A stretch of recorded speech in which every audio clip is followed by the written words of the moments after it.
الحمد لله نحمده ونسلم على رسوله الكريم أما بعد فأعوذ بالله من الشيطان الرجيم بسم الله الرحمن الرحيم ربنا وابعث فيهم رسولا منهم يتلو عليهم آياتك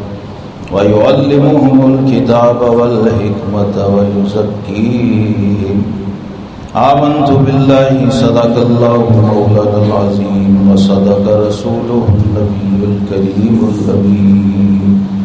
إن الله وملائكته يصلون على النبي يا أيها الذين آمنوا صلوا عليه وسلموا تسليما اللهم صل على محمد وعلى آل سيدنا محمد وأصحاب سيدنا محمد وبارك وسلم عليه اللهم صل على محمد وعلى آل سيدنا محمد وأصحاب سيدنا محمد وبارك وسلم عليه الصلاة والسلام عليك يا سيدي يا رسول الله وعلى آلك وأصحابك يا حبيب الله مولاي صل وسلم دائما ابدا على حبيبك خير الخلق كلهم هو الحبيب الذي ترجى شفاعته لكل حول من الاحوال مقتحم مولاي صل وسلم دائما ابدا على حبيبك خير الخلق كلهم تیرا کھائیں تیرے غلاموں سے الجھیں تیرا کھائیں تیرے غلاموں سے الجھیں اے منکر عجب کھانے غرانے والے چمک تجھ سے پاتے ہیں سب پانے والے میرا دل بھی چمکا دے چمکانے والے اور رضا نفس دشمن ہے دم میں نہ آنا رضا نفس دشمن ہے دم میں نہ آنا کہاں تم نے دیکھے ہیں چند آنے والے گرامی قدر حاضرین مکرم اللہ رب العالمین نے اپنے فضل سے جو اس امت مسلمہ کو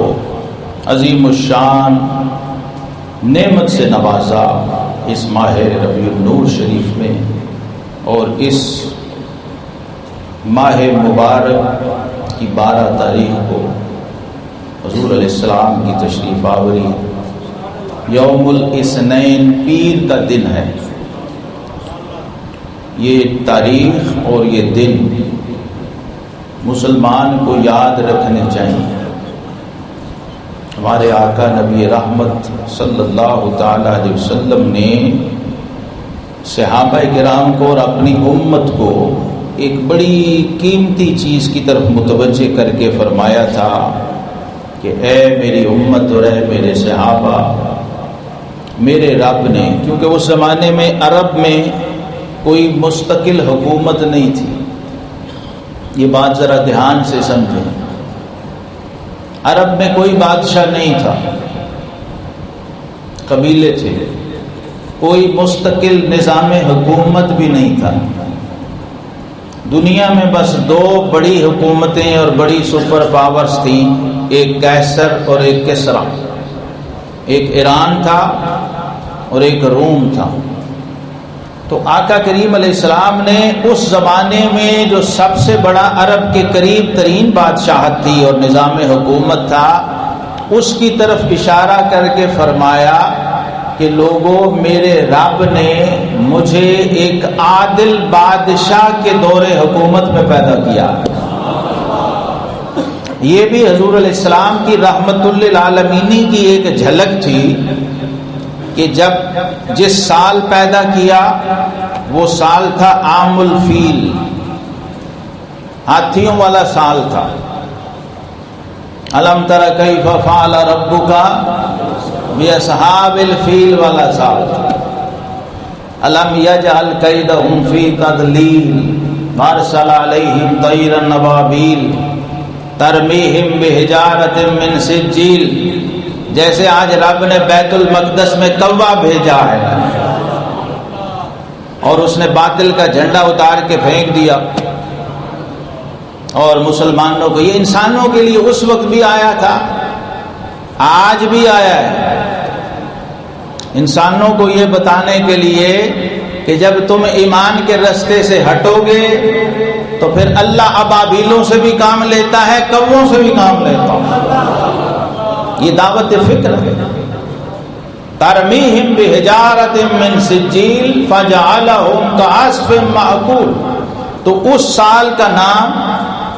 عام الفیل رکھا گیا، یعنی ایک تاریخ ہے میلاد پاک کے ساتھ جڑی ہوئی، پوری دنیا کی تاریخ. ایک بڑا واقعہ پیش آیا، اس وقت کیلنڈر نہیں تھے، جنتریاں نہیں تھیں، جیومیٹریاں نہیں تھیں، تو اسی طرح تاریخ بنتی تھی کہ جب کوئی بڑا واقعہ پیش آیا تو اس سے اس سال کو منسوب کر دیا جاتا تھا. اس سال کو عام الفیل کہا جاتا، جس میں آقا کریم علیہ الصلوۃ والسلام کی ولادت باسعادت ہوئی. اور اس تاریخ کو بیان کرنے کے لیے حضور علیہ السلام نے جو حوالہ دیا وہ کیا تھا کہ رب نے مجھے ایک عادل بادشاہ کے دور میں پیدا کیا. بادشاہ اگر عادل ہو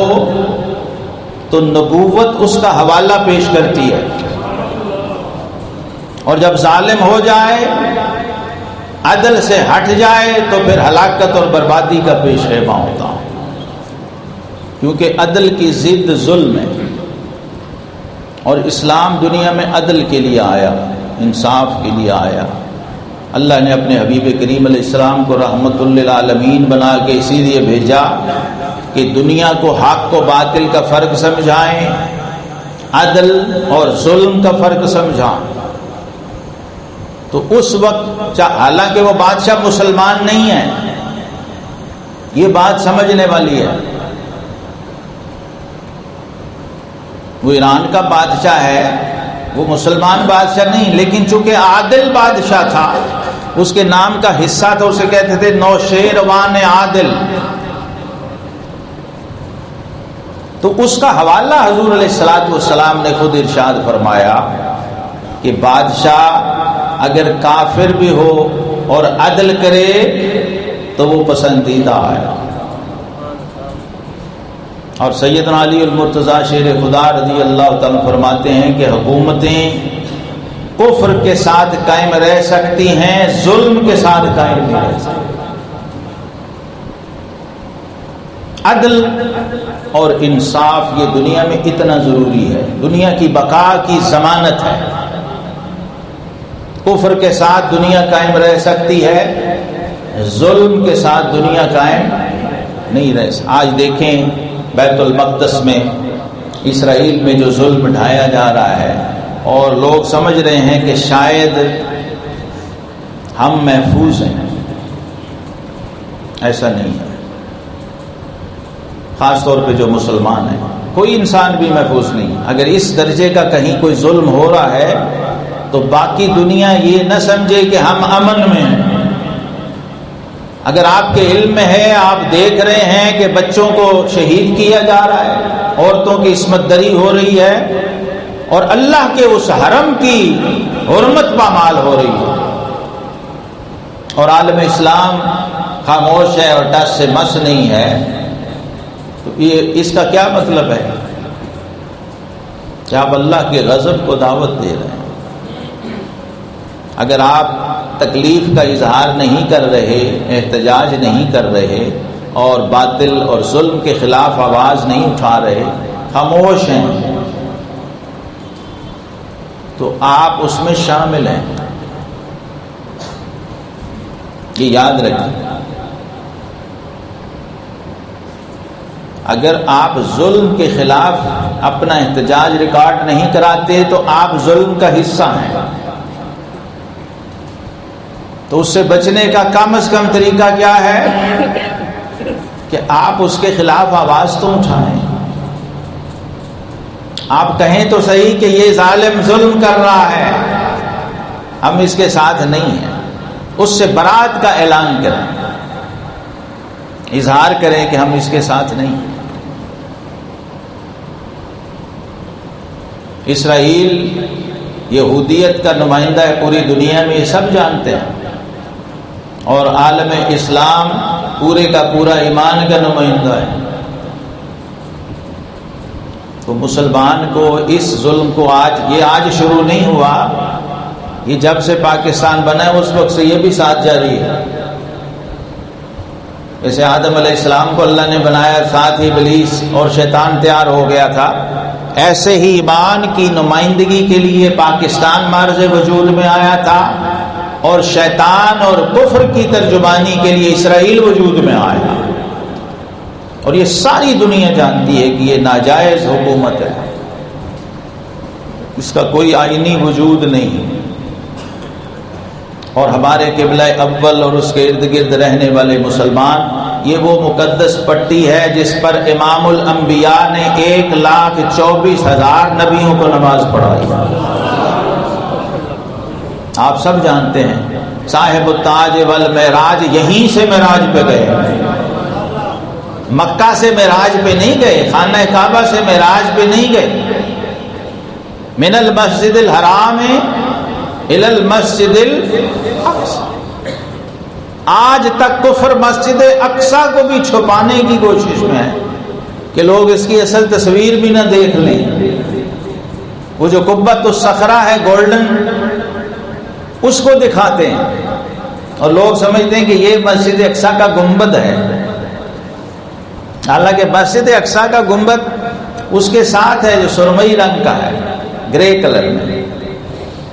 وہ جو گولڈن ہے وہ قبۃ الصخرہ اس کو کہتے ہیں، یہ مسجد اقصی کا گنبد نہیں۔ لیکن یہود کو اتنا بغض ہے اہل ایمان کے ساتھ اور آقا کریم علیہ الصلوۃ والسلام کے اس مقام معراج کے ساتھ کہ اس کے اصل تشخص کو مجروح کر رہے ہیں۔ میرے آقا نبی رحمت امام الانبیاء صلی اللہ تعالی علیہ وسلم نے ارشاد فرمایا تھا، اور قرآن نے خود اعلان کیا اس کا، هو الذی ارسل رسولہ بالہدی ودین الحق۔ اب یاد رکھیں ختم نبوت کا ایک معنی ساتھ یہ بھی ہے، ختم نبوت کی اتنی جہات ہیں کہ اس پر تسلی سے گفتگو، کلام اور بات ہمارے ہاں نہیں ہوتی، ورنہ اسلام کا کوئی پہلو نہیں ہے جو ختم نبوت سے جڑا ہوا نہ ہو۔ یہ جو مسجد اقصی اس کے ساتھ جڑی ہوئی حقیقتیں ہیں، اس کا بھی ختم نبوت سے براہ راست تعلق ہے۔ سیدنا فاروق اعظم رضی اللہ تعالی عنہ، آپ نے جب بیت المقدس فتح کیا تھا اور یہاں تشریف فرما ہوئے تھے، وہ کعب احبار آپ کے ساتھ تھے، حضرت کعب احبار رضی اللہ تعالیٰ عنہ۔ یہ تورات کے، انجیل کے بہت بڑے عالم بھی تھے، اور بعد میں پھر مذہب یہود سے اسلام میں آئے، صحابہ کرام کے ساتھ شامل ہوئے۔ تو ان سے پوچھا کرتے تھے، مشورہ کیا کرتے تھے، باتیں کیا کرتے تھے، پوچھتے۔ جب وہاں پہنچے، چونکہ ان کی معلومات زیادہ تھی، تو فاروق اعظم رضی اللہ تعالی عنہ انہوں نے پوچھا کہ کعب احبار، میں نماز پڑھنا چاہ رہا ہوں نفل، تو کہاں پڑھوں؟ تو حضرت کعب احبار رضی اللہ تعالیٰ نے کہا مسجد اقصی انبیاء کا قبلہ ہے اور بڑی مقدس جگہ ہے، آپ اس محراب کے اندر نماز پڑھیں جہاں لاکھوں ہزاروں انبیاء تشریف لائے ہیں، انہوں نے نمازیں پڑھی۔ تو فاروق اعظم نے فرمایا کعب احبار، میں تو سمجھا تھا تم تورات کے بڑے عالم ہو گئے، تمہیں یہ نہیں پتا کہ نبیوں کے امام نے نماز کہاں پڑھی ہے۔ میں وہاں نماز پڑھوں گا جہاں میرے آقا کریم علیہ السلام نے نماز پڑھی۔ اب وہ جگہ جو تھی وہ یہود نے چھپا دی ہوئی تھی، اور آج بھی چھپائی ہوئی ہے، ریکارڈ میں ہے وہ،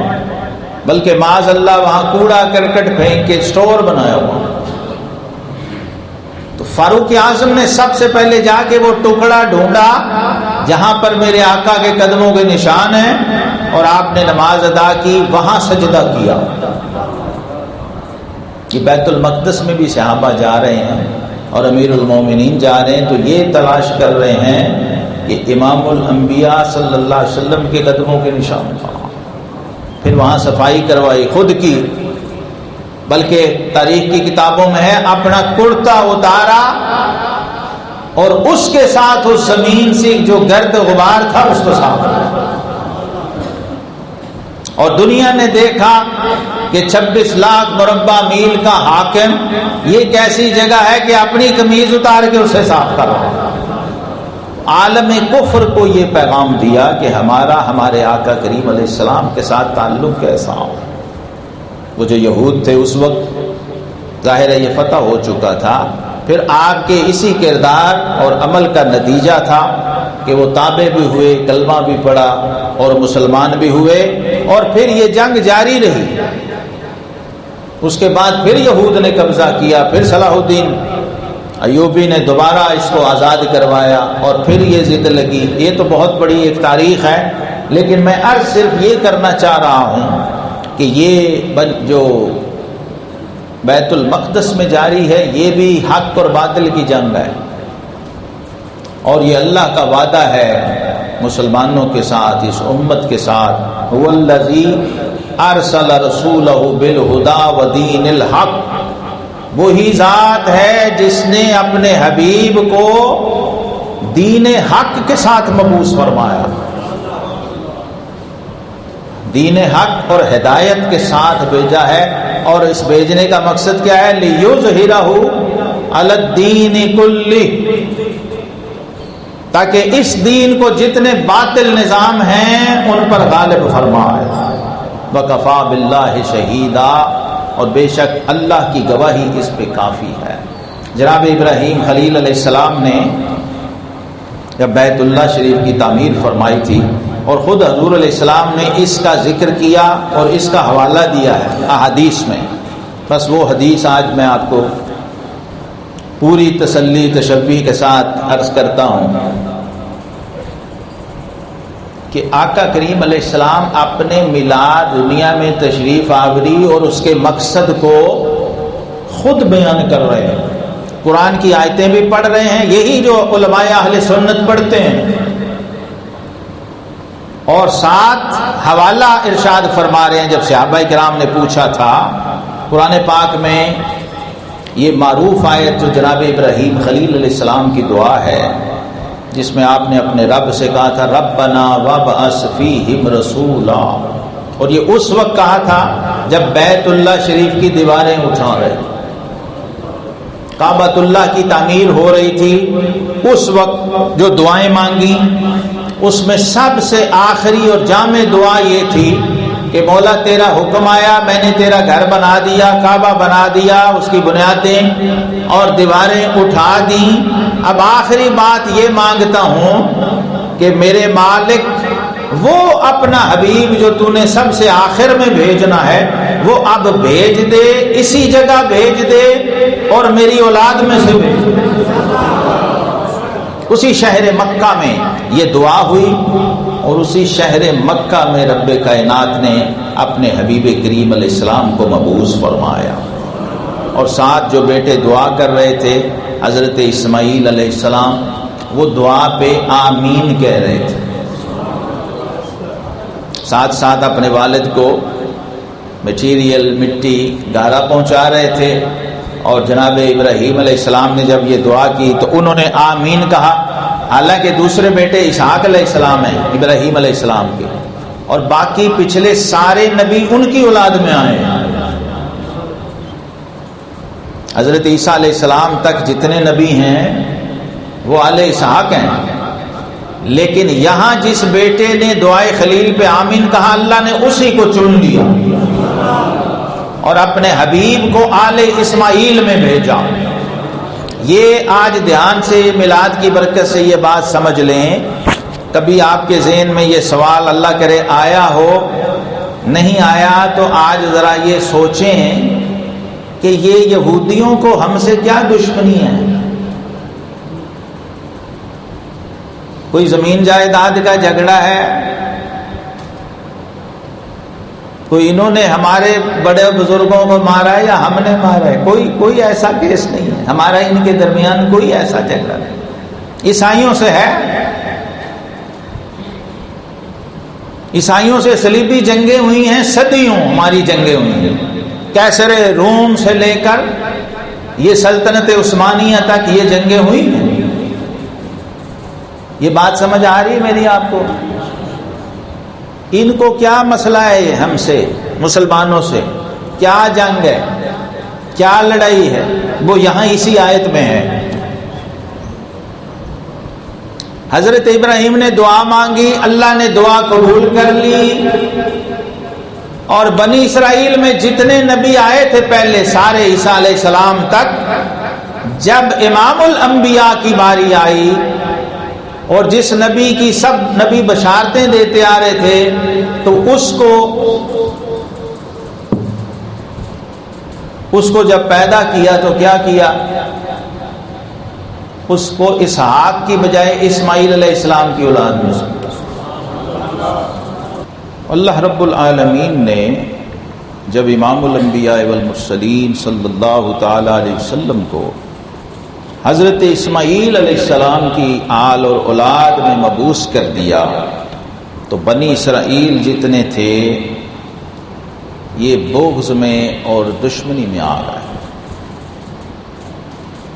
اب حقیقت میں یہ جنگ کسی انسان سے، قوم سے یا مذہب سے نہیں تھی، براہ راست اللہ تعالیٰ سے جنگ تھی۔ نبوت کے بارے میں یہ بات ذہن میں رکھیں کہ کوئی قوم قبیلہ نبی نہیں چنتا، لوگ نبی کا انتخاب نہیں کرتے،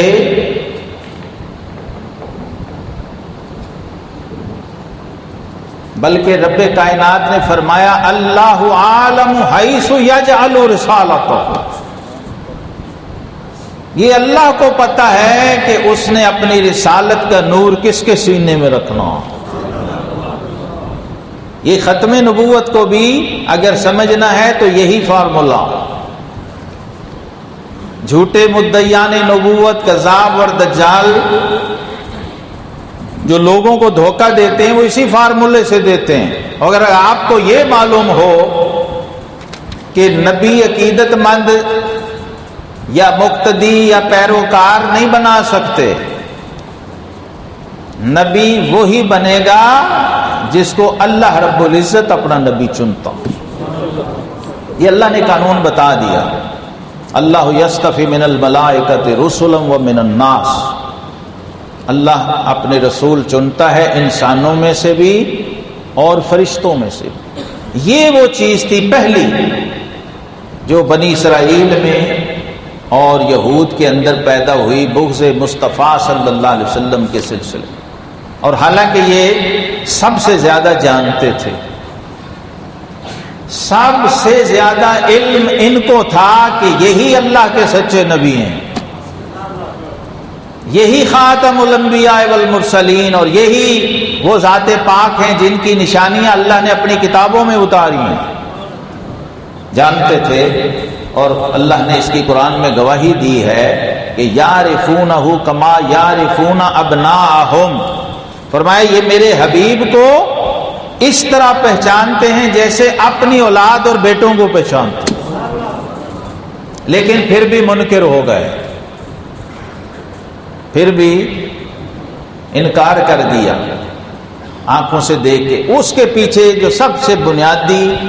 اور پہلا نقطہ ہمارے ائمہ نے بیان کیا ہے وہ یہی ہے کہ انہوں نے اللہ تبارک و تعالیٰ سے، حتیٰ کہ حضرت جبریل امین سے بھی دشمنی شروع کی۔ حضرت جبریل امین سے بھی یہ اس لیے دشمنی رکھتے تھے کہ اللہ نے ان کو جو بھیجا تھا نبوت دے کر، وہ بنی اسرائیل کی طرف بھیجا اور وہ آل اسماعیل کی طرف لے کے چلا گیا۔ یہ جب جھوٹ اور بغض بندے پہ غلبہ کرتا ہے تو پھر وہ اس طرح کے وسوسوں کا شکار ہوتا ہے۔ بنی اسرائیل کا بھی یہی معاملہ ہے، اور وہ بغض اور وہ دشمنی آج تک جاری و ساری ہے۔ اور رب کائنات نے یہ قرآن میں بتا دیا ہے مسلمانوں کو۔ اب مسلمان سنیں نہ سنیں، سمجھیں یا نہ سمجھیں، فرمایا یاد رکھو لن ترضى عنك اليهود ولا النصارى حتى تتبع ملتهم، یہ یہود و نصارہ کبھی تم سے راضی نہیں ہوں گے جب تک تمہیں اپنے رنگ میں نہ رنگ لیں،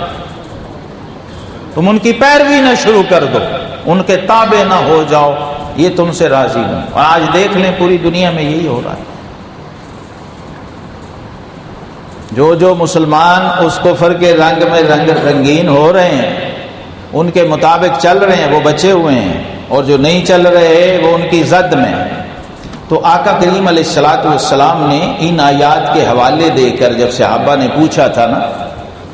کہ یا رسول اللہ صلی اللہ علیہ وسلم آپ خود فرمائیں کہ آپ کی شان نبوت کیا ہے، تو فرمایا انا دعوت ابی ابراہیم، اے لوگوں میں اپنے باپ ابراہیم علیہ السلام کی دعا ہوں، یہی دعا جو قرآن میں آپ نے مانگی ربنا وابعث فیہم رسولا، اور ساتھ فرمایا وبشارت عیسیٰ بھی، اور میں عیسیٰ علیہ السلام کی بشارت ہوں، وہ بھی قرآن میں ہے۔ جو عیسیٰ علیہ السلام نے کہا نا کہ میں آپ کو تمہیں اپنے بعد اب اس رسول کی بشارت دیتا ہوں جس کا نام احمد ہوگا، وہ بھی قرآن میں آ گیا۔ اور تیسری بات فرمایا وَرُؤْيَا أُمِّي، میں اپنی ماں کا خواب ہوں، الَّتِي رَأَتْ حِينَ وَلَدَتْنِي أَنَّهُ خَرَجَ مِنْهَا نُورٌ أَضَاءَتْ لَهُ قُصُورُ الشَّامِ۔ یہ بھی کیسر روم کے جو محلات کے مینارے تھے ان کی طرف اشارہ اور ان محلات کی طرف اشارہ کیا ہے، اور ساتھ فرمایا وَكَذَلِكَ أُمَّهَاتُ النَّبِيِّينَ يَرَيْنَ، اللہ تبارک و تعالیٰ اسی طرح نبیوں کی ماؤں کو یہ بشارتیں دکھایا کرتا تھا، جیسے میری ماں سید آمنہ رضی اللہ تعالی عنہا کو یہ جلوہ دکھایا جب آقا کریم علیہ السلام کی ولادت ہوئی۔ اب یہ ایسا منظر اور ایسی بات تھی جو صرف وہی ہستی بیان کر سکتی تھی جس نے آقا کریم علیہ السلام کو جنم دیا، آپ کی والدہ ماجدہ۔ تو انہوں نے بتایا کہ جس وقت آپ کی ولادت ہوئی